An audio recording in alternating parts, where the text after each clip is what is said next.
नमस्कार दोस्तों, स्वागत है आप सभी का लर्नर्स पोडियम यूट्यूब चैनल पे। और डेट है आज की 1 जुलाई 2025 और हम बात करेंगे करंट अफेयर्स जो कि लिए गए हैं the Hindu newspaper, the Mint से, इंडियन एक्सप्रेस से और various other current affair site से, जैसे कि पीआईबी हो जाता है।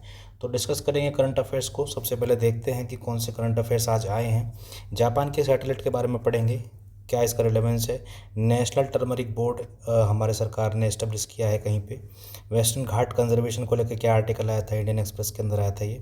नेशनल सैंपल सर्वे ऑफिस, क्या इसकी इंपॉर्टेंस और क्यों ये न्यूज़ में है। पीएम विजिट करेंगे 5 देशों को, कौन कौन से वो देश हैं और क्या उनसे हमारी इस टाइम पे ट्रेड है, इन्वेस्टमेंट है, छोटी छोटी नॉलेज जानेंगे। ठीक है। हांगकांग कन्वेंशन किसके बारे में है। ग्लोबल सोलर साउथ ग्लोबल, ये इंटरनेशनल सोलर अलायंस से रिलेटेड है। माई भारत 2.0 ये क्या है, और सार्क के बारे में पढ़ेंगे। एक छोटा सा आर्टिकल आया था द हिंदू के अंदर। ठीक है, द हिंदू के अंदर आया था और क्यों ये न्यूज़ में इसके बारे में पढ़ेंगे। ठीक है, तो पढ़ते हैं आर्टिकल्स। सबसे पहले बात करेंगे जापान की सैटेलाइट की। एक सैटेलाइट लॉन्च की है जापान ने, जिसका नाम है global observing satellite for green house gases and water cycle. ये है सैटेलाइट, ये है सैटेलाइट। ठीक है, global observing satellite for green house gases and water cycle. ये एक इनका स्पेसक्राफ्ट है जिसका नाम है H2A। ठीक है, और ये इसका फाइनल लॉन्च है। इतना जानने की ज़रूरत नहीं है, बस ये जानने की ज़रूरत है कि ये जो सैटेलाइट है इसका काम क्या होगा। कि ये क्लाइमेट चेंज मॉनिटरिंग सैटेलाइट होगी, क्लाइमेट चेंज मॉनिटरिंग सैटेलाइट होगी। और इसका टास्क है कि मॉनिटर करेगी कार्बन को, मीथेन को और जो अदर ग्रीन हाउस गैसेज हैं ना एटमॉस्फेयर में, ये उनको यहाँ पर मॉनिटर करेगी। ठीक है, बस इतना ही जानने की ज़रूरत है, और कुछ जानने की ज़रूरत नहीं है। अगर पेपर में आ जाता है कि जो global observing satellite for green house gases and water cycle, GOSATGW, अगर ये आ जाता है तो आपको पता होना चाहिए जापान ने इसको लॉन्च किया है। ठीक है, क्या टास्क है इसका, मॉनिटर करना कार्बन को, मीथेन को और अदर ग्रीन हाउस गैसेस को। ठीक है, बढ़ते हैं अगली न्यूज़ है ये कि भारत सरकार ने जो एक इनिशिएटिव लॉन्च किया है, इसका 2.0 वर्जन लॉन्च किया है। इसका 1.0 पहले लॉन्च हो चुका है। और ये क्या है इनिशिएटिव, इसका नाम है माई भारत 2.0। ठीक है, माई भारत 2.0 ये क्या है।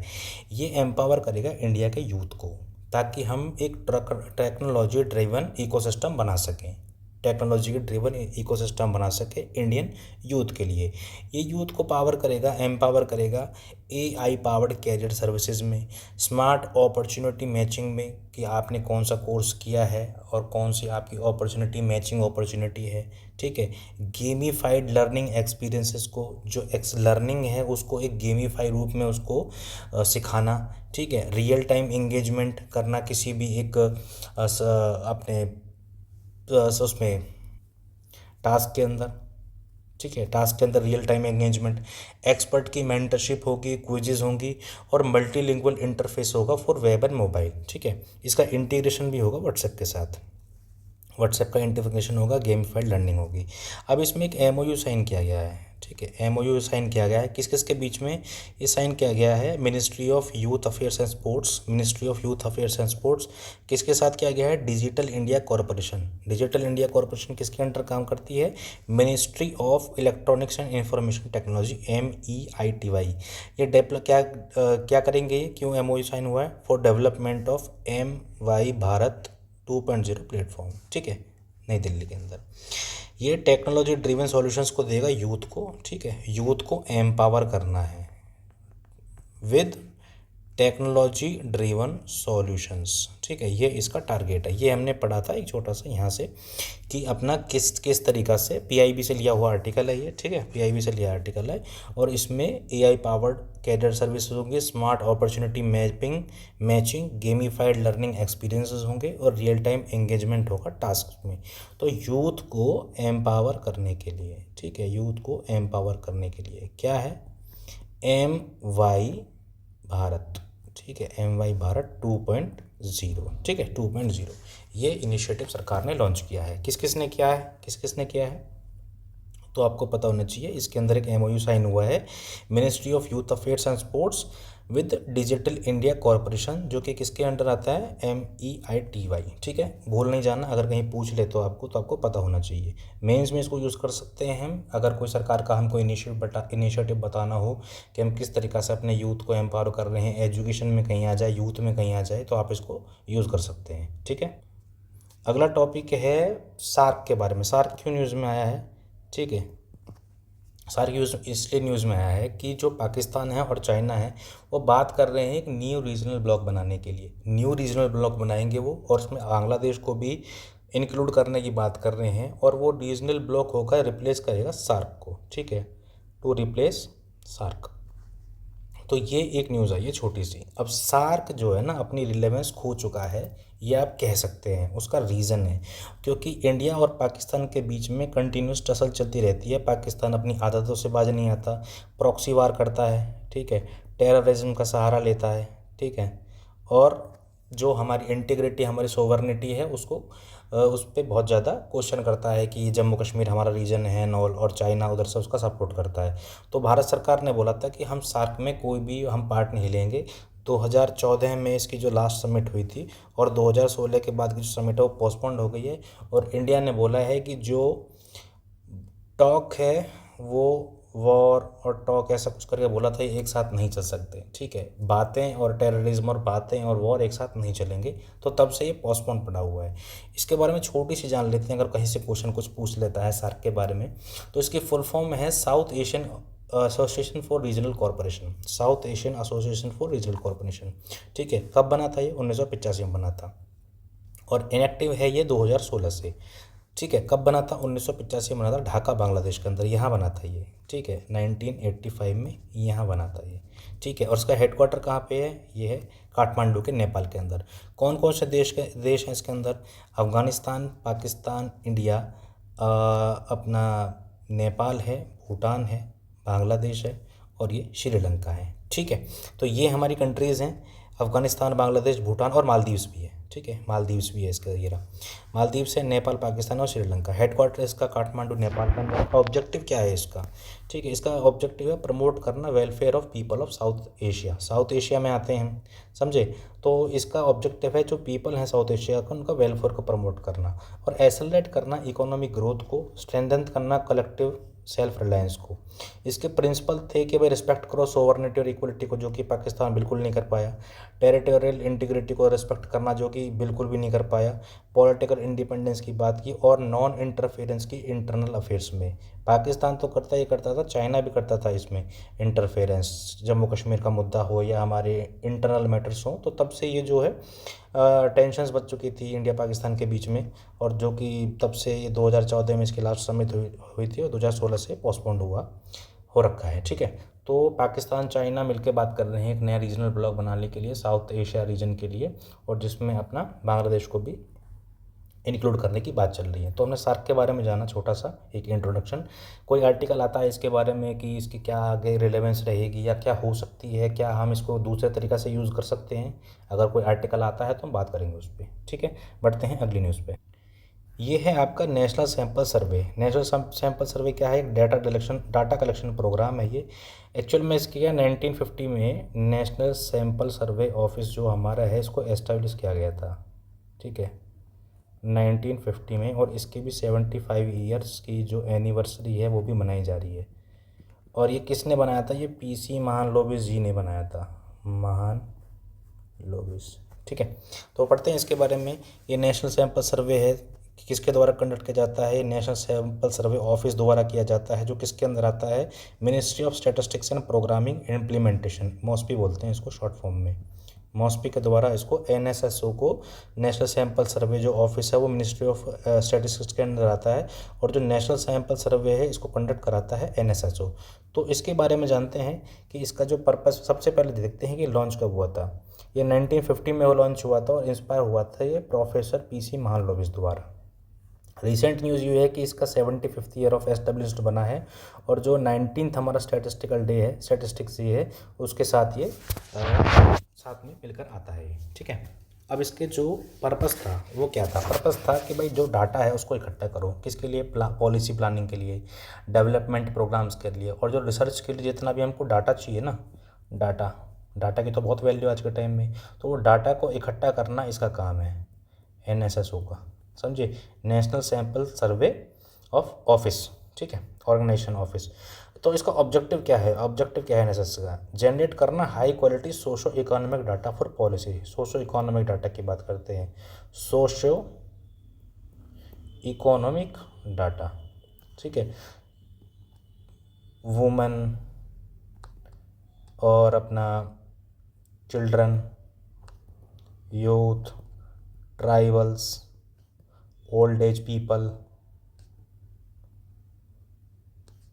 रूरल पीपल, अर्बन पीपल, इन लोगों का जो भी डाटा है, सोशो इकोनॉमिक डाटा है, जो भी इनका कैसा रहन सहन है, इनका कितना ये कंज्यूम कर रहे हैं, इलेक्ट्रिसिटी क्या कंज्यूम कर रहे हैं, एलपीजी कैसा कंज्यूम कर रहे हैं, कितना क्रॉप्स में खपत है, ये जो भी डाटा है सोशो इकोनॉमिक डाटा, उसको जनरेट करना इसका काम है ऑब्जेक्टिव का। कंडक्ट करना हाउस होल्ड सर्विस को, हाउस होल्ड सर्विस करेंगे, जैसे कि कंजम्पशन कितना है मैंने बताया अभी, एम्प्लॉयमेंट कौन कहाँ पे रोजगार कर रहा है, हेल्थ के बारे में जो डाटा देखेंगे कि भाई कौन सी बीमारी है, किस बीमारी की ज़्यादा एनीमिया है, वुमेन के अंदर एनीमिया ज़्यादा है या बच्चों के अंदर कौन सी बीमारी है, समझे? एजुकेशन के बारे में बात करेंगे, और कौन कौन सी बीमारी, कितना डाटा हम लेके आ चुके हैं कि पीएचसीज में क्या प्रोग्रेस है, आंगनवाड़ी केंद्र में क्या प्रोग्रेस है, ये सब डाटा हैं जो कंडक्ट करता है। अंडरटेक करता है एनुअल सर्वे ऑफ इंडस्ट्रीज़, जो इंडस्ट्रीज़ हैं उनका, क्योंकि हमने यहाँ पे पढ़ा ना सोशो इकोनॉमिक डाटा, तो इकोनॉमिक में इंडस्ट्रीज़ भी आएंगी। एनुअल सर्विस ऑफ इंडस्ट्री को अंडरटेक करता है। सपोर्ट करता है क्रॉप स्टैटिस्टिक्स को, एरिया कितना है, यील्ड कितना है, प्राप्त कितना हुआ, यील्ड मतलब, और एरिया कितना है किसी क्रॉप के अंडर, सपोर्ट करता है क्रॉप स्टैटिस्टिक्स को। और प्रोवाइड करता है डाटा या प्राइस मूवमेंट पे, कि प्राइस कितना ऊपर या नीचे जा रहा है रूरल और अर्बन एरिया में, ठीक है। इसकी 4 मेजर डिवीजन्स हैं, ये इतना ज़्यादा याद रखने की ज़रूरत नहीं है। सर्वे, डिज़ाइन एंड रिसर्च डिवीज़न इसकी, टेक्निकल प्लानिंग कहाँ पर, कोलकाता में है। फील्ड ऑपरेशन डिवीज़न इसके डाटा कलेक्शन की फरीदाबाद है और दिल्ली के अंदर है। डाटा प्रोसेसिंग डिवीज़न है, सर्वे कोऑर्डिनेशन डिवीज़न है। मल्टी थीमेटिक काम करता है, कवर करता है डाइवर्स एरिया, जैसे कि कंजम्पशन हो गया, एम्प्लॉयमेंट हो गया, health, education, informal sector. Informal sector हमारे देश की 80 to 90% जो पॉपुलेशन जो एम्प्लॉयमेंट है वो इनफॉर्मल सेक्टर में है, तो उनका डाटा कहाँ से मिलेगा? उनका डाटा एनएसएसओ ला के देगा।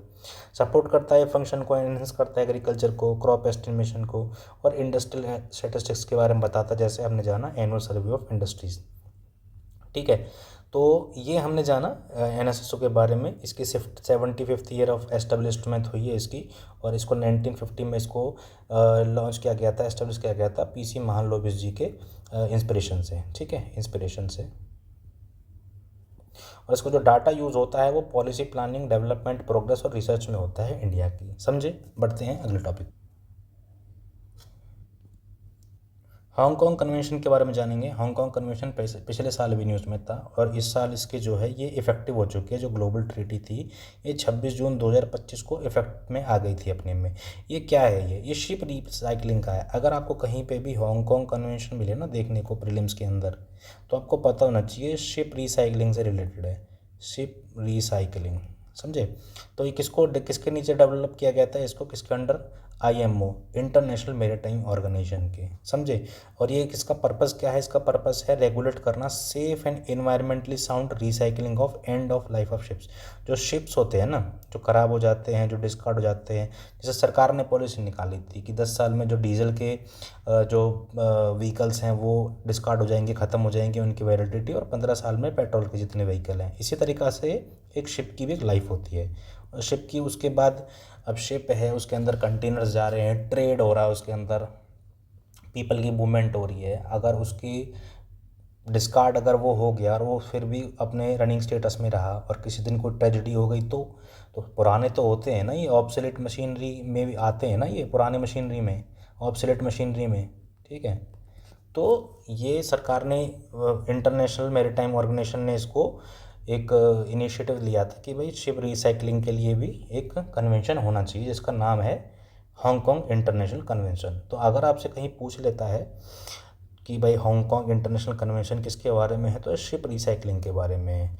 और इसके ऑब्जेक्टिव हैं वर्कर्स की सेफ्टी है, जो शिप ब्रेकिंग वर्कर्स हैं उनकी सेफ्टी होगी, minimal health hazard, environment protection करेंगे, हजार्डस मटेरियल्स जो निकलते हैं शिप से जैसे कि एस्बेस्टोस निकलता है, हैवी मेटल्स निकलते हैं, हाइड्रोकार्बन निकलते हैं, उनकी सेफ हैंडलिंग और डिस्पोजल होना चाहिए, ये इनके ऑब्जेक्टिव हैं। ठीक है, एनवायरमेंटल प्रोडक्शन होनी चाहिए, मिनिमल पॉल्यूशन होना चाहिए जिस टाइम पर शिप की रिसाइकलिंग करें। तो ये इसके की ऑब्जेक्टिव हैं, बस आपको इतना पता होना चाहिए, Hong Kong international convention for ship recycling, समझे।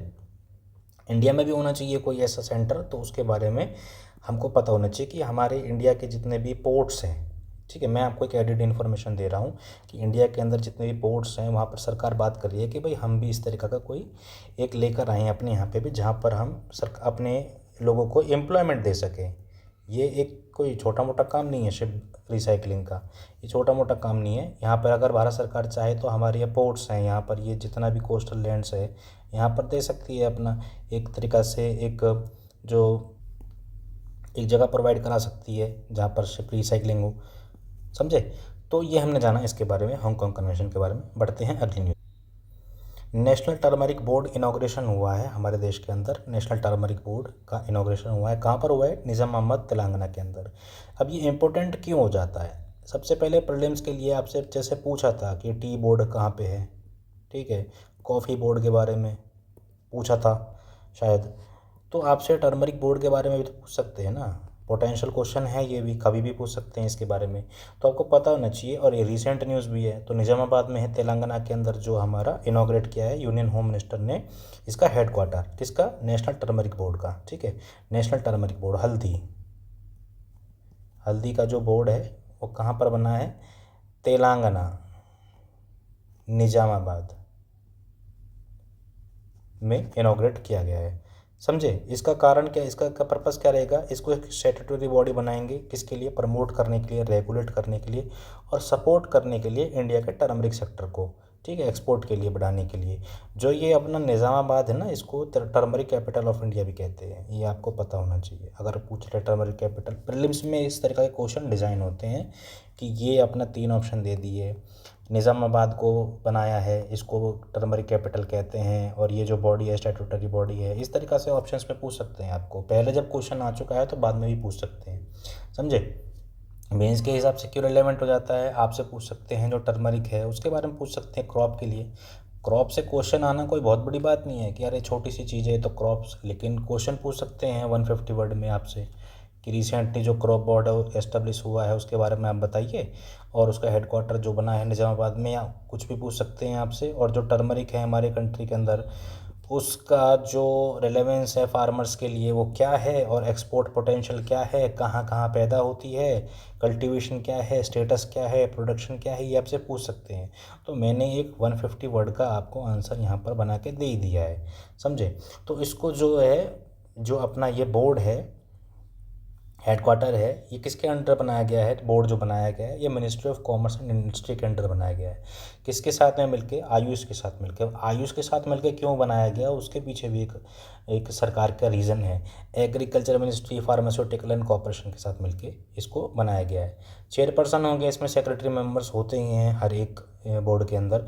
इसके ऑब्जेक्टिव के बारे में बात करेंगे। ये फैसिलिटेट करेगा वैल्यू एडिशन को, समझे, ब्रांडिंग को, ठीक है। जैसे कि ब्रांडिंग होती है ना, एक बासमती राइस की जैसे ब्रांडिंग होती है, तो एक स्पेशल है ये इंडिया का बासमती राइस।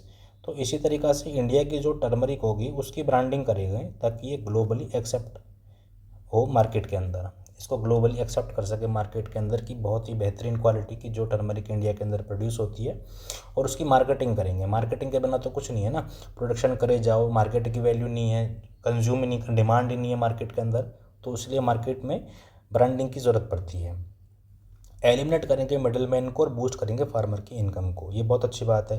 प्रमोट करेंगे global awareness of turmeric medical uses. अब देखो, मैंने आपको बताया था ये जो आयुष मिनिस्ट्री है इसके साथ क्यों लेके गए, और जो फार्मास्यूटिकल मिनिस्ट्री है इसके साथ क्यों लेके गए, क्योंकि इसके साथ इसलिए लेके गए ताकि ये जो मेडिसिनल यूज़ है ना टर्मरिक का, उसको हम ग्लोबली प्रमोट कर सकें, ग्लोबली प्रमोट कर सकें। ग्लोबल प्रमोट क्यों करें? क्योंकि आपको पता है कि जो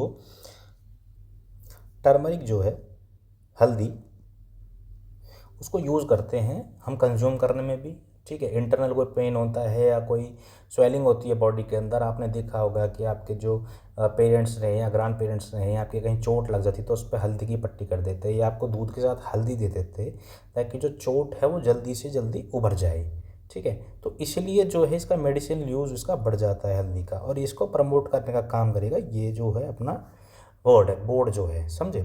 और ये इन्हेंस करेगा लॉजिस्टिक को, क्वालिटी स्टैंडर्ड्स को, क्योंकि इंडिया के बहुत सारे प्रोडक्ट तो क्वालिटी स्टैंडर्ड पे फेल हो जाते हैं। जैसे हमारा दूध है, हमारा मिल्क है, मिल्क से बने हुए प्रोडक्ट है, वो क्वालिटी स्टैंडर्ड में फेल कर जाते हैं, समझे, वेस्ट कंट्रीज़ के अंदर। और इसलिए इसका जो इन्हेंस करेगा ये इसकी क्वालिटी स्टैंडर्ड्स को, और प्रोवाइड करेगा ये ट्रेनिंग और रिसर्च, ताकि और किस तरीक़ा से हम बहुत ही अच्छी कोई एक ब्रांड हम डेवलप कर सकते हैं और पोटेंशियल इसके जो यूजेस हैं उसको और किस तरीक़ा से एनहेंस कर सकते हैं। तो ये है। अब स्टेटस देखते हैं एक बार टर्मरिक का इंडिया में, एक ये प्रीलिम्स के लिए भी एक इम्पोर्टेंट हो जाती है। तो ये एक राइजोमेटमस हर्बासियस प्लांट है, इतना जानने की ज़रूरत नहीं है। प्लांट कौन सा है, कर्क्यूमा लॉन्गा है, ये भी इतना साइंटिफिक नेम आपको जानने की ज़रूरत नहीं है। अब यहाँ है जानने की ज़रूरत कि ये है 20+ इंडियन स्टेट्स में इसको उगाया जाता है, और इसके जो मेजर प्रोड्यूसर्स हैं वो हैं महाराष्ट्र, तेलंगाना, कर्नाटका, तमिलनाडु, आंध्र प्रदेश और मेघालय। इसका मतलब जो अपना साउथ इंडिया का जो रीजन है इसमें ये ज़्यादा होता है। महाराष्ट्र, तेलंगाना में बना ही है इसका, तेलंगाना में इसका हेडक्वार्टर ही बना है अभी निज़ामाबाद के अंदर। कर्नाटका हो गया, तमिलनाडु हो गया, आंध्रा हो गया, मेघालय एक स्टेट हो गया नॉर्थ ईस्ट का। क्रॉप कौन सी है, ट्रॉपिकल क्रॉप है ये। 20 से 30 डिग्री का इसको टेम्परेचर चाहिए, हाई रेनफॉल चाहिए और वेल ड्रेन्ड लोमी सॉइल चाहिए। ये प्रीलिम्स में से क्वेश्चन पूछ लेते हैं। शुगर केन के ऊपर पूछा हुआ है, ठीक है, और अपना जूट के ऊपर पूछा हुआ है, और क्रॉप्स के ऊपर पूछते ही रहते हैं। तो इसके टर्मरिक के ऊपर भी पूछ सकते हैं ना। तो आपको पता होना चाहिए कि एक ट्रॉपिकल क्रॉप है, 20 से 30 डिग्री टेम्परेचर इसको चाहिए सेल्सियस का, हाई रेनफॉल इसको चाहिए, और वेल ड्रेन्ड लोमी सॉइल इसके लिए रिक्वायर्ड है, समझिए, वेल ड्रेन्ड लोमी सॉइल। तो ये अपना एक प्रीलिम्स का पॉइंट हो जाता है। इंडिया प्रोड्यूस करता है over 75% of global turmeric. 30+ varieties में हमारी जो टर्मरिक है वो प्रोड्यूस होती है ग्लोबल लेवल पे। एरिया कितना है इसके अंदर, तो 3.24 लाख हेक्टेयर्स, जो कि बहुत बड़ा एरिया हो जाता है अगर देखा जाए तो। और प्रोडक्शन होती है 11.61 लाख टन्स की उसकी प्रोडक्शन होती है, और 3.24 लाख हेक्टेयर का इसका एरिया है जिसमें प्रोड्यूस करता है। 2022-23 का डाटा मैं बता रहा हूँ। एक्सपोर्ट करते हैं हम 1.53 लाख टन का, ठीक है। अब देखिए कि जो डोमेस्टिक कंजप्शन है वो बहुत ज़्यादा है अगर आप देख पा रहे हैं तो, क्योंकि हम एक्सपोर्ट की बात करें तो ये इतना तो प्रोडक्शन हो रहा है और हम इतना ही एक्सपोर्ट कर पा रहे हैं, तो डोमेस्टिक कंजप्शन बहुत ज़्यादा है कंट्री की। तो ये 200 इतना कुछ 204.5 मिलियन की प्रोडक्शन होती है हमारी US डॉलर में, और टारगेट है हमारा $1 बिलियन का। इसीलिए इन बोर्ड्स की ज़रूरत ज़्यादा पड़ जाती है, ताकि ये एनहेंस कर सके लॉजिस्टिक्स को, क्वालिटी स्टैंडर्ड्स को, और प्रोवाइड करा सके ट्रेनिंग रिसर्च को। तभी तो $1 बिलियन की होगी प्रोडक्शन या एक्सपोर्ट, समझे। तो destination Bangladesh, UAE, USA, Malaysia, ये इसके डेस्टिनेशंस हैं एक्सपोर्ट की। तो ये हमने जाना टर्मरिक बोर्ड के बारे में, ठीक है। तो निज़ामाबाद हेडक्वार्टर आप याद रखना, और जो किसके अंदर आता है, मिनिस्ट्री ऑफ कॉमर्स इंडस्ट्री के अंदर आता है, ठीक है। कोऑर्डिनेशन किस किस का है, ये आयुष का है, एग्रीकल्चर, फार्मास्यूटिकल्स और कॉर्पोरेशन का है, ठीक है। तो ये हमने जाना। बढ़ते हैं अगली न्यूज़ पे। ये आर्टिकल लिया है मैंने इंडियन एक्सप्रेस से, इंडियन एक्सप्रेस के एक्सप्लेन्ड पेज पे, ठीक है। तो प्रधानमंत्री नरेंद्र मोदी जी 5 देशों की विजिट पे जाएंगे, ठीक है। कब से स्टार्ट हो रहा है, 2 जुलाई से जाएंगे ये। और रियो में ब्रिक्स की समिट है, वहाँ पे जाके पार्टिसिपेट करेंगे। तो ये रहा अपना रियो, अपने अर्जेंटीना के अंदर। और 5 देश कौन कौन से हैं, ये घाना है, ठीक है, ये अपना नमीबिया है, और ये अपना है ट्रिनिडाद एंड टोबैगो, इसका नाम, हाँ, ट्रिनिडाद एंड टोबैगो, ठीक है। ब्राज़ील के में जाएंगे, और अपना अर्जेंटीना के अंदर जाएंगे, ठीक है। तो इसके बारे में जानते हैं कि 5 डे विजिट है, क्यों इंपॉर्टेंट हो जाती है। छोटे छोटे पॉइंट लेके चलेंगे, मैं आपको बता दूं छोटे छोटे पॉइंट क्यों इंपॉर्टेंट होते हैं। आपको मैं एकदम से आके पढ़ा दूं कि भाई इन कंट्रीज़ के अंदर जा रहे हैं, आपको एक फ्रेमवर्क देना पड़ेगा ना स्टार्टिंग में पहले, कि थोड़ी थोड़ी जानकारी, और ये थोड़ी थोड़ी जानकारी ना आपके एक एक पॉइंट को बढ़ाने में या एक एक मार्क्स को बढ़ाने के लिए ना बहुत इंपॉर्टेंट हो जाते हैं। आप एक बहुत बड़ा आर्टिकल पढ़ेंगे, एक बहुत बड़ा आर्टिकल पढ़ेंगे तो उसमें आपको वेरियस इन्फॉर्मेशन मिलेंगे, शायद आप सभी को याद ना कर पाएँ। लेकिन जो छोटा आर्टिकल होता है ना, उसमें अगर आपको 2 भी न्यूज़ देते हैं तो आप 2 के 2 याद कर लेते हैं। इसलिए छोटे आर्टिकल्स इंपॉर्टेंट होते हैं और एक फ्रेमवर्क बनाने के लिए, क्योंकि आने वाले टाइम में हम इन्हीं देशों के बारे में सारा कुछ पढ़ेंगे तो हम जान लेते हैं इन सब के बारे में। तो 5 देशों के विजिट पे जाएंगे। ऑब्जेक्टिव क्या रहेगा? स्ट्रेंथन करना बायलैटरल रिलेशंस को, जो कि हर कंट्री में जाके करना भी चाहिए और होता भी है। एनहेंस करना कोऑपरेशंस को, जो कि कंट्रीज़ हैं ग्लोबल साउथ की। ये सारी कंट्रीज़ ग्लोबल साउथ की हैं। ये अगर अपना इक्वेटर है तो सारी कंट्रीज़ ग्लोबल साउथ की है, ठीक है। इक्वेटर मैंने थोड़ा गलत बना दिया, इंडिया से पास नहीं होता इक्वेटर। तो इक्वेटर की जितनी भी कंट्रीज़ हैं इनमें कॉपरेशन को बढ़ाना, ठीक है। फोकस क्या रहेगा? ट्रेड रहेगा, इन्वेस्टमेंट रहेगा, सिक्योरिटी रहेगा, डेवलपमेंट रहेगा और ग्लोबल इश्यूज़ पे बात करेंगे, क्योंकि इंडिया ग्लोबल साउथ की बातें उठाता है। ग्लोबल जो साउथ कंट्रीज़ हैं उनकी बातें उठाता है, क्योंकि जितनी भी ट्रॉपिक ऑफ कैंसर से ऊपर कंट्री हैं एक्सेप्ट दिस कंट्री ऑस्ट्रेलिया, ये सारी डेवलप्ड कंट्रीज़ हैं ना। जो इक्वेटर से ऊपर की जितनी भी कंट्रीज़ हैं, नीचे की कंट्री थोड़ी सी अभी वल्नरेबल स्टेट में रहती हैं। तो देखते हैं। तो ड्यूरेशन रहेगा 5 दिन का और Ghana, Trinidad and Tobago, Argentina, Brazil और नामीबिया, इन कंट्रीज़ को कवर करेंगे। तो घाना के बारे में पढ़ते हैं। जो सबसे पहले जाएंगे प्रधानमंत्री नरेंद्र मोदी। तो फर्स्ट इंडियन विजिट रहेगी 3 डिकेड के अंदर। 30 साल में पहली बार प्रधानमंत्री जा रहे हैं इंडिया के। 30 साल पहले गए थे। और जो अफ्रीका है ना, वो फास्टेस्ट ग्रोइंग कंट्री है अमोंग अफ्रीका। अफ्रीका कंटिनेंट में one of the fastest growing economies में से आती है। और यहाँ पर डिस्कशंस वही होंगे, बायलैटरल ट्रेड होगा, इन्वेस्टमेंट की बात करेंगे, एनर्जी की बात करेंगे, डिफेंस डेवलपमेंट कोऑपरेशन की बात करेंगे। अब जो इम्पोर्टेंट पॉइंट यहाँ पे आ जाता है कि इंडिया जो अपना 70% ऑफ गोल्ड इंपोर्ट करता है ना, वो घाना से करता है, ऐसा कहना है इस आर्टिकल का, समझे। तो घाना इसलिए इम्पोर्टेंट हो जाता है और इंडिया के लिए जो ये है पोटेंशियल मार्केट का काम करती हैं जितनी भी ये कंट्रीज़ हैं। जैसे कि अफ्रीका की जितनी भी कंट्रीज़ हो गई, ये पोटेंशियल मार्केट का काम करती हैं इंडिया के लिए, ताकि हम यहाँ पे अपना हम परचेज़ कर रहे हैं फ्रांस से, जर्मनी से, यूएसए से, यूके से, समझे, ऑस्ट्रेलिया से, लेकिन हम एक्सपोर्ट इनको कर सकते हैं डिफेंस इक्विपमेंट्स को। साउथ ईस्ट एशिया में फिलीपींस को किया था हमने, ब्रह्मोस किया था। अब हम अफ्रीकन कंट्रीज़ हमारी पोटेंशियल जो कस्टमर्स हो सकती हैं, जो कि चाइना की भी हो सकती हैं, समझे। तो इसलिए इंडिया जो है ग्लोबल साउथ पे बहुत ज़्यादा ध्यान देता है, खासकर अफ्रीकन कंट्रीज़ पे और साउथ अमेरिकन कंट्रीज़ पे, ठीक है। ट्रिनिडाद एंड टोबैगो की बात करेंगे तो ये छोटी सी कंट्री पड़ती है कि इसके अंदर हाई इंडियन डायस्पोरा है। इसके जो प्रेसिडेंट या प्राइम मिनिस्टर है वो भी इंडियन ही है, समझे। ये आप देख लीजिए। स्पेन का पार्ट है, प्राइम मिनिस्टर इनकी कमला प्रसाद बिसेसर इनका नाम है। तो ये इंडियन डायस्पोरा की हैं। 40 to 45 पॉपुलेशन इंडियन है और ये 180 ईयर्स हो चुके हैं इंडियन एमिग्रेंट्स को वहाँ पे पहुँचे हुए, तो उसको भी कमेमोरेट करेंगे। बात करेंगे वही बायलैटरल ट्रेड की, और जो इसका हमारा जो ट्रेड है इनके साथ वो ग्रो कर रहा है 341 मिलियन में, जो कि कितना था 2024 से 25 फाइनेंशियल ईयर में। अर्जेंटीना की बात करेंगे, वहाँ पर जो है अभी इलेक्शंस हुए थे पिछले साल, तो ये अपने जो प्रेसिडेंट हैं यहाँ के जवेर मिलई, इनको ट्रम्प कहा जाता है अर्जेंटीना का, ठीक है। ये वहाँ के ट्रम्प कह सकते हैं इनको, क्योंकि यही इनका नाम फेमस होता है इस टाइम पे। और डोनाल्ड ट्रम्प के फेवरेट भी हैं ये इंटरनेशनल में, अगर साउथ अमेरिका की बात की जाए। तो प्रधानमंत्री की सेकंड विजिट है एसपीएम, और यहाँ पर बात करेंगे जो ऑनगोइंग कॉपरेशंस हैं, जैसे कि डिफेंस, एनर्जी, टेक पार्टनरशिप की बात करेंगे। और यहाँ पे जो है ना G20 की समिट भी रियो में ही होनी है अब की बार, समझे। और इंडिया जो है की इंपोर्टर है सोयाबीन का और सनफ्लावर ऑयल का, कहाँ से? अर्जेंटीना से। और अर्जेंटीना इंडिया का 5th लार्जेस्ट ट्रेडिंग पार्टनर है और एक्सपोर्ट डेस्टिनेशन है अर्जेंटीना, समझे। ब्राज़ील की बात करते हैं तो ब्राज़ील में सेकंड विजिट रहेगी पीएम मोदी की, और ब्रिक्स लीडर की जो समिट है वो रियो के अंदर होगी, ठीक है। मैं शायद जल्दबाजी में मिस्टेक कर गया, रियो ब्राज़ील के अंदर है, रियो डी जनेरियो, ठीक है। ओलंपिक भी हुआ था यहाँ पे। तो रियो ब्राज़ील के अंदर है, तो ब्राज़ील के अंदर ब्रिक्स की समिट होनी है, ये मैं यहाँ पे गलत बोल गया था, ठीक है। तो जो ब्राज़ील है वो इंडिया का लार्जेस्ट ट्रेडिंग पार्टनर है साउथ अमेरिका के अंदर, समझे। और यहाँ पर हमारी जो बातें वही होती हैं, ग्लोबल गवर्नेंस की बातें होती हैं, क्योंकि ब्रिक्स का मेंबर है।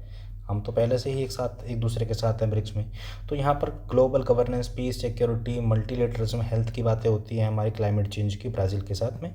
तो ब्राज़ील जाएंगे। और नामीबिया क्यों इंपॉर्टेंट है? क्योंकि आपको याद होगा जो 9 चीताज़ दिया थे हमने, ईरान ने तो मना कर दिया था उस टाइम पे एशियन चीताज़ के लिए, ठीक है। तो हमने अफ्रीकन चीता लिए थे। कहाँ से लिए थे वो?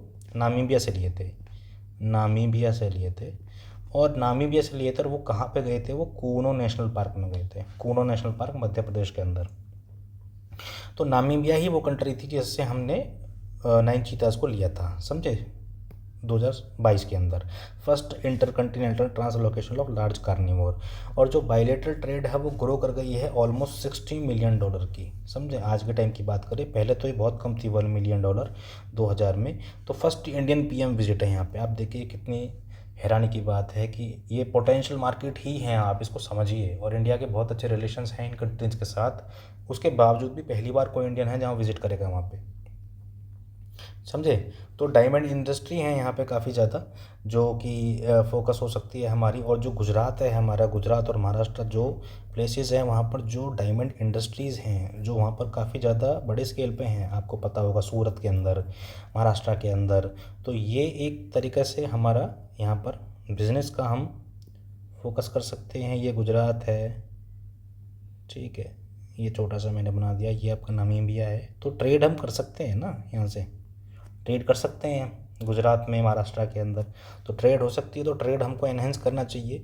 तो इसीलिए नरेंद्र मोदी जी की विज़िट यहाँ पर इम्पोर्टेंट हो जाती है नामीबिया के लिए। और नामीबिया इम्पोर्टेंट है डायमंड इंडस्ट्री के लिए। और हमारी जो ट्रेड है वो ऑलमोस्ट 60 मिलियन हो चुकी है। मैं आपको बताता हूँ, इंडिया ये विजिट्स इसलिए ज़रूरी हो जाती हैं कि चाइना इनमें ना पैर पसारने की पूरे कोशिश कर रहा है और बहुत सी कंट्रीज़ में पैर पसार चुका है अपने बिजनेस को लेके।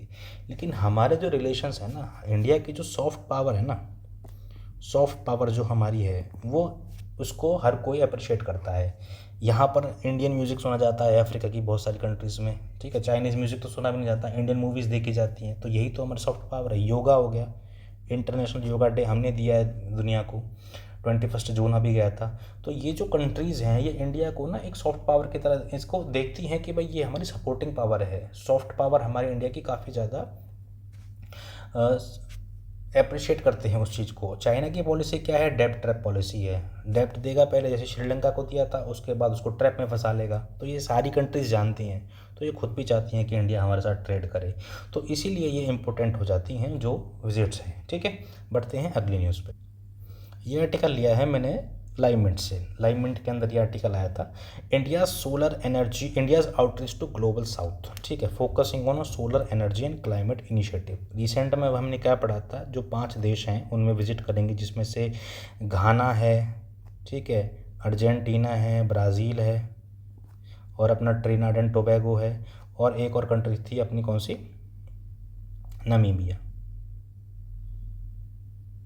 ठीक है, नामीबिया कंट्री है। तो अब यहाँ पर क्या ये टॉपिक की बात करता है, आप दोनों आर्टिकल्स को इनको कंपाइल करके भी लिख सकते हैं अगर कोई आपको आंसर लिखना है। इसीलिए मैंने उस आर्टिकल के बाद ये आर्टिकल लिया। बात करते हैं, फोकस करते हैं सोलर एनर्जी पे और क्लाइमेट इनिशिएटिव पे, समझे, ठीक है। India's outreach to Global South, आपको पता है इंटरनेशनल सोलर अलायंस 2015 में ये स्टार्ट किया था इंडिया और फ्रांस ने मिलके, ठीक है। इसका कारण क्या था इसको, कि जो ये कंट्रीज़ हैं, जो ग्लोबल साउथ की जो कंट्रीज़ हैं, इक्वेटर से जो साउथ की कंट्रीज़ हैं, इनके अंदर अभी उतना इंफ्रास्ट्रक्चर डेवलप है नहीं, ठीक है ना। इनके पास बहुत बड़े कोल के जो प्रोडक्शन होती है ना, इतना ये इंपोर्ट कर पाते हैं। तो इनके इतने हाइड्रो पावर प्रोजेक्ट्स नहीं हैं। तो इलेक्ट्रिसिटी की प्रोडक्शन कहाँ से हो, इलेक्ट्रिसिटी प्रोड्यूस नहीं होगी तो वहाँ की फैक्ट्रीज़ कैसे चलेंगी, ठीक है। तो ये तो सब जुड़ा हुआ है ना, एक दूसरे से लिंक है ये तो, ठीक है। तो इलेक्ट्रिसिटी प्रोडक्शन के लिए, एनर्जी प्रोडक्शन के लिए और क्लीन एनर्जी प्रोडक्शन की अगर हम बात करें तो सोलर जो एनर्जी है उससे अच्छा तो कुछ हो नहीं सकता। तो भारत सरकार ने फ्रांस के साथ मिलके ये इंटरनेशनल सोलर अलायंस को जब स्टार्ट किया था, तो इसका सबसे बड़ा टारगेट था एनर्जी प्रोडक्शन, क्लीन एनर्जी, ठीक है, non dependence on fossil fuels. तो जो भारत की बात करें, अगर हम, ये मिनट के अंदर आर्टिकल छपा है, तो इंडिया की बात करें तो इंडिया की जो हमने पढ़ा था अभी की, जो 221 गीगावाट की प्रोडक्शन कर चुके हैं हम रीन्यूएबल एनर्जी से, जिसके अंदर 108 गीगावाट सोलर है।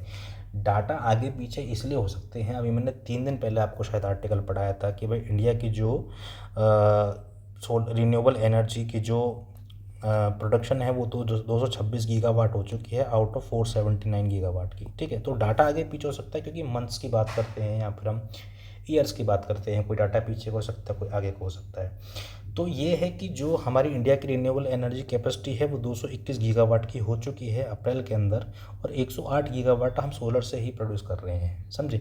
कॉस्ट रिडक्शन हो चुका है। Solar power bid price, solar power bid price क्या होता है, जिस रेट पे कोई भी कंपनी जो इलेक्ट्रिसिटी प्रोड्यूस कर रही है सोलर से, ठीक है, सोलर एनर्जी को प्रोड्यूस कर रही है, वो कितने रेट पे बेचेगी, वो बेचेगी 2 रुपये पर किलोवाट आवर पे, और जिसकी सबसे लोवेस्ट बिड होती है ना, वही इस बिड को जीतता है, ठीक है।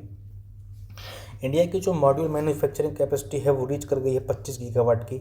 मॉड्यूल मैन्युफैक्चरिंग कैपेसिटी का मतलब क्या होता है कि जो सोलर पैनल्स होते हैं उनको बनाने की जो कैपेसिटी होती है एक कंपनी की, वो 25 गीगावाट तक पहुंच चुकी है, ठीक है। तो ये भी अपने आप में बहुत बड़ा इंडिया की जो मैन्युफैक्चरिंग माइलस्टोन यहाँ पर देख सकते हैं। टारगेट कितना है हमारा टारगेट है 50% इलेक्ट्रिसिटी कितने से, रिन्यूएबल एनर्जी से, बाय 2030।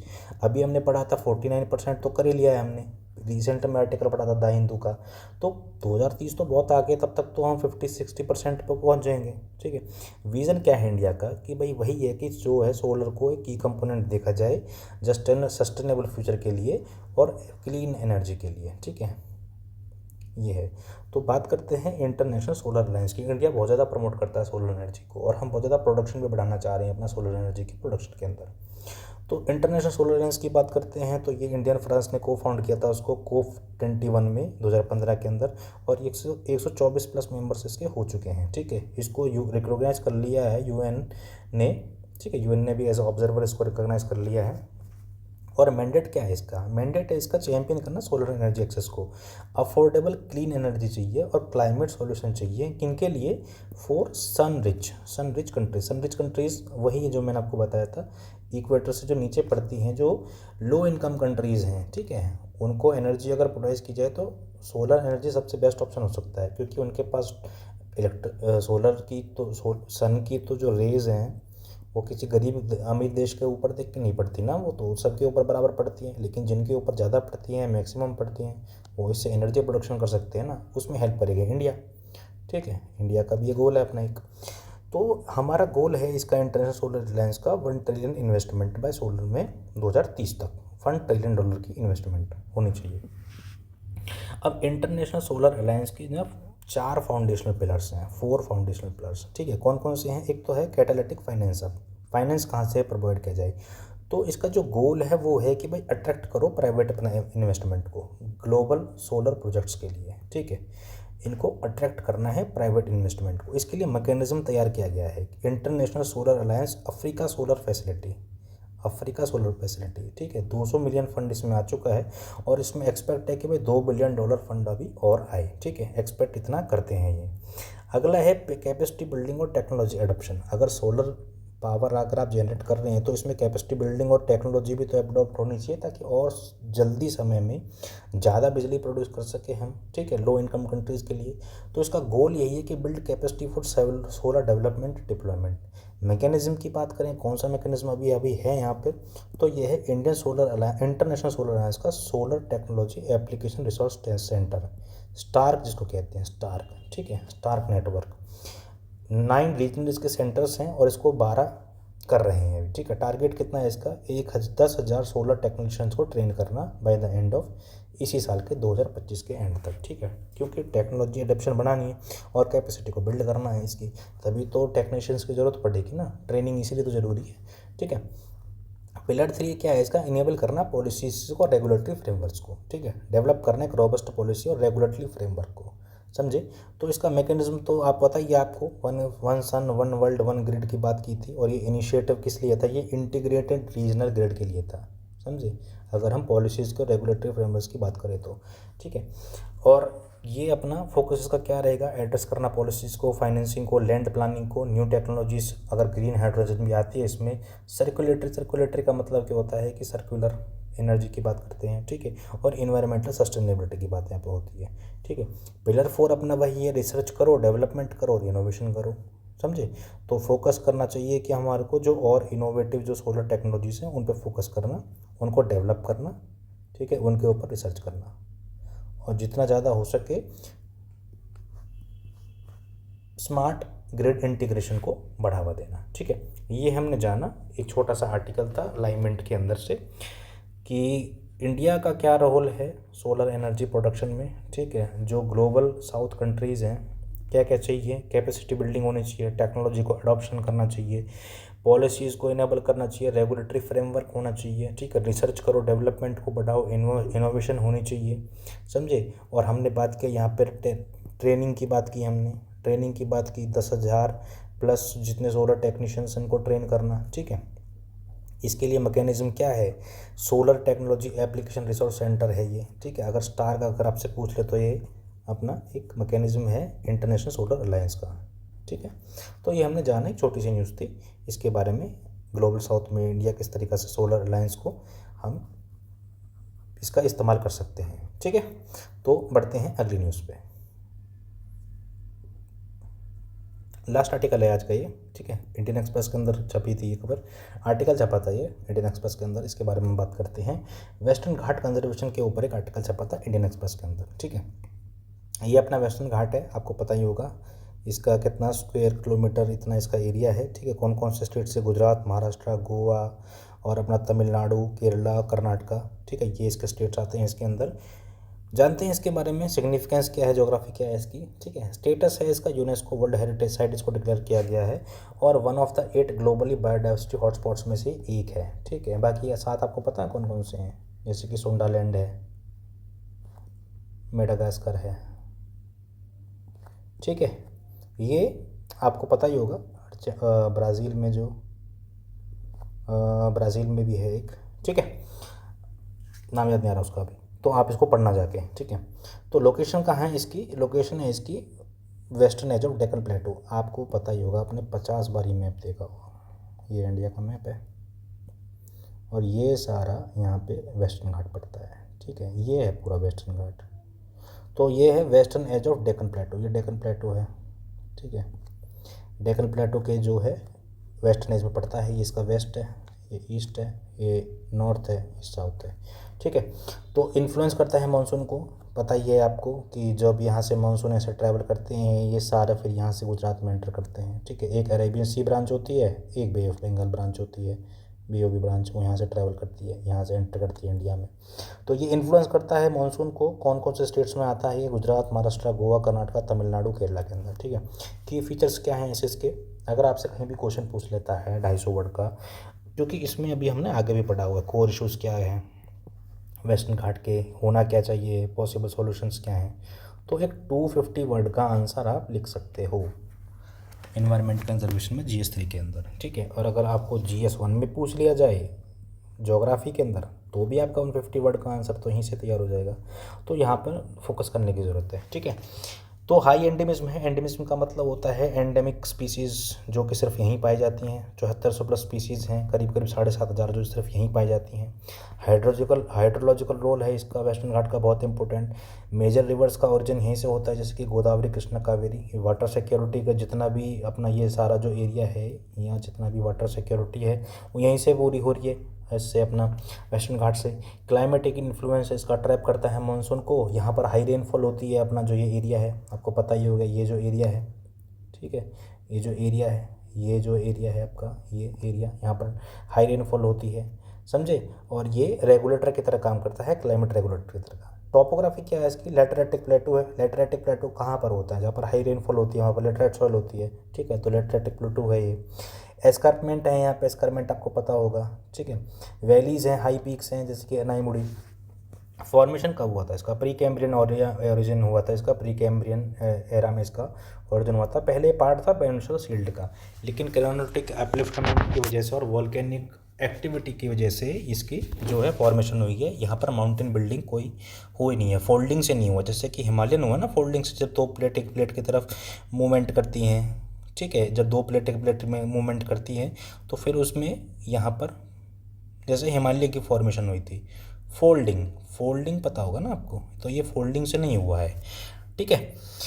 तो ये है इसकी जो फोल्डिंग हुई थी, जो वेस्टर्न एज है वो फ्रैक्चर हो गया था और सबसाइड कर गया था। वो आपको पता ही होगा कि ये जो आपका वेस्टर्न घाट है इसको ना बहुत सारा पार्ट जो है समुद्र के अंदर सबमर्ज्ड है, ठीक है।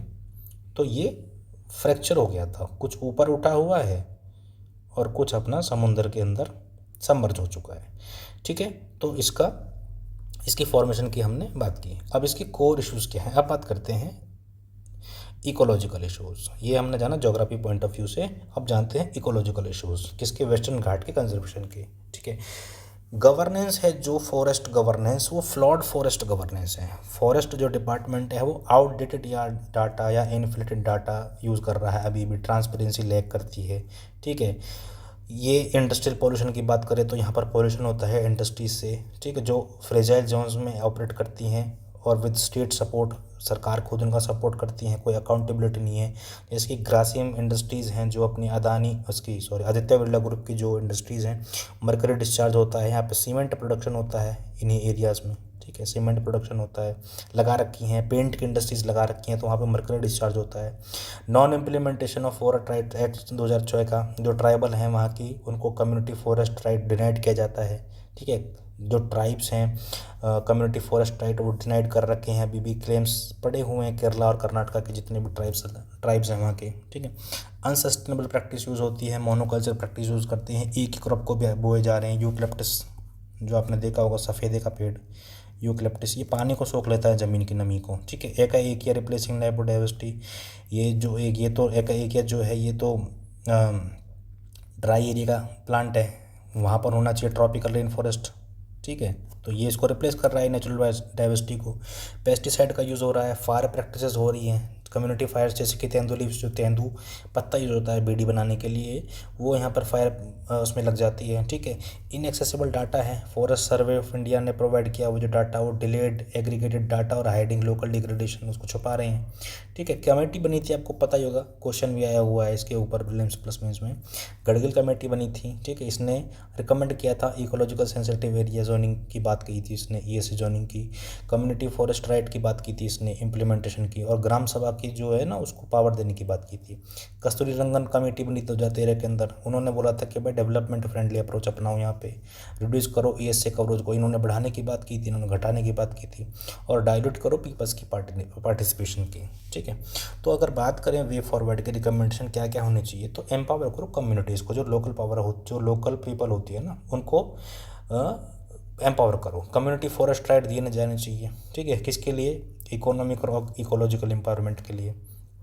जैसे कि यहाँ पर एक एग्जांपल है पचगांव सक्सेस नाम से, डेमोक्रेटिक डिसेंट्रलाइजेशन होना चाहिए, एम्पावर होना चाहिए ग्राम सभा को, लोकल नॉलेज और अकाउंटेबिलिटी बढ़नी चाहिए इनकी। ठीक है, केरला का जैसे विलेज सशक्तिकरण करके एक मॉडल आया था, विलेज सशक्तिकरण, डाटा को मॉडर्नाइज करो, रियल टाइम डाटा यूज़ करो, सैटेलाइट का यूज़ करो, अर्थ जो गूगल अर्थ है, जो भुवन हमारी अपनी सैटेलाइट है, उसका यूज़ होना चाहिए मॉनिटरिंग के लिए।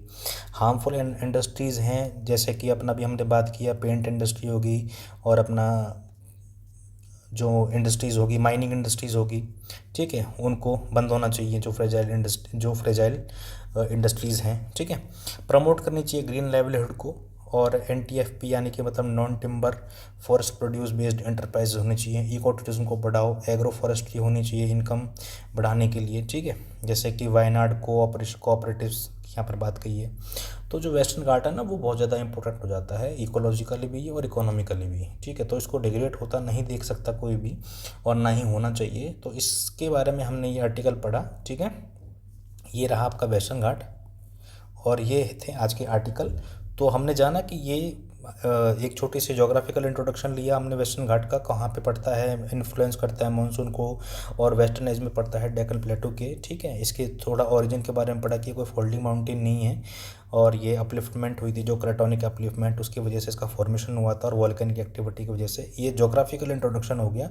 कोर इशूज़ की बात की हमने मेंस के लिए, अगर जीएस तरीके की बात करें तो। ठीक है, इन्वायरमेंट एंड इकोसिस्टम की अगर बात करें तो इकोलॉजिकल पॉइंट। तो यहाँ पर हमने बात की इंडस्ट्रियल पॉल्यूशन की, फॉरेस्ट राइट एक्ट जो है वो इम्प्लीमेंट नहीं होते हैं, गवर्नेंस में थोड़ी सी कमी है, डाटा की कमी है, मोनोकल्चर प्लांटेशन होती है। तो कमेटीज़ जो गडगिल कमेटी और कस्तूरी रंगन कमेटी हुई थी उनका इम्प्लीमेंटेशन नहीं हुआ है। और वी फर्ड में बात किया कि एम्पावर कीजिए कम्युनिटीज़ को। ठीक है, लोकल्स को सपोर्ट कीजिए, डेमोक्रेटिक डिसेंट्रलाइजेशन हो चाहिए, डाटा का यूज़ होना चाहिए, मॉडर्नाइज डाटा का, रियल टाइम डाटा का, बैन कीजिए हार्मफुल इंडस्ट्रीज़ को, ग्रीन लाइवलीहुड को प्रमोट कीजिए। ठीक है, तो कंजर्वेशन बहुत ज़रूरी है एम्पावर करने के लिए लोकल कम्युनिटीज़ को, समझे। तो ये हमने आज के आर्टिकल पढ़े, और एक बार छोटा सा रिवीजन देख लेते हैं। जापान सैटेलाइट के बारे में पढ़ा था हमने कि ये जो गैसेज हैं, carbon, methane, green houses gases emissions, उनको हम ये मॉनिटर करेगी। ठीक है, जापान की सैटेलाइट। नेशनल टर्मरिक बोर्ड बना है निजामाबाद तेलंगाना के अंदर। वेस्टर्न घाट कंजर्वेशन का हमने अभी रिसेंट में आर्टिकल पढ़ा। नेशनल सैंपल सर्विस किस कौन सी मिनिस्ट्री के अंदर आता है ये? MoSPI, Ministry of Statistics Programming Implementation के अंदर। पीएम विजिट करेंगे 5 नेशंस को, ठीक है, वो इंपॉर्टेंट हो जाता है। हांगकांग कन्वेंशन शिप रिसाइकलिंग के लिए था। ग्लोबल सोलर साउथ के बारे में पढ़ेंगे। ये आर्टिकल और ये आर्टिकल आप एक साथ मिलकर पढ़ना, ठीक है, तभी आपको एक ना बहुत अच्छी होलिस्टिक जानकारी मिलेगी और एक बहुत अच्छा आंसर लिख पाएंगे। महाभारत 2.0 ऐप के बारे इनिशिएटिव के बारे में पढ़ा कि वही किस तरीक़ा से यूथ्स को एम्पावर करेंगे और टेक्नोलॉजी ड्रिवन सॉल्यूशंस हम प्रोवाइड करेंगे, ठीक है। सार्क के बारे में जाना कि जो चाइना और पाकिस्तान है वो मिलके एक नया रीजनल ब्लॉक बनाने की बात कर रहे हैं, जिसमें बांग्लादेश को भी इंक्लूड करने की बात करने हैं, ठीक है। तो सार्क अपनी रिलेवेंस खो चुका है। 2016 में लास्ट इसकी समिट हुई थी। हेडक्वार्टर इसका काठमांडू नेपाल के अंदर है और 1985 में बना था ये ढाका के अंदर, ठीक है। तो आप यहीं से रिवाइज़ कीजिए अभी फ़िलहाल के लिए और 1.5x पे देख लीजिए वीडियो को। कल की वीडियो में मुझे नहीं पता कि किस कारण से थोड़ा वॉइस का कुछ इशू आ गया था और मैंने कोशिश की आज कि आज वो इशू ना आए, ठीक है। तो आप यहीं से रिवाइज़ कीजिए और आपका बहुत बहुत धन्यवाद अगर आपने वीडियो यहाँ तक देखा है तो। और मिलते हैं अगली वीडियो में 2 तारीख को, ठीक है। तो बहुत बहुत धन्यवाद आपका, ध्यान रखिए अपना। जय हिंद, जय भारत।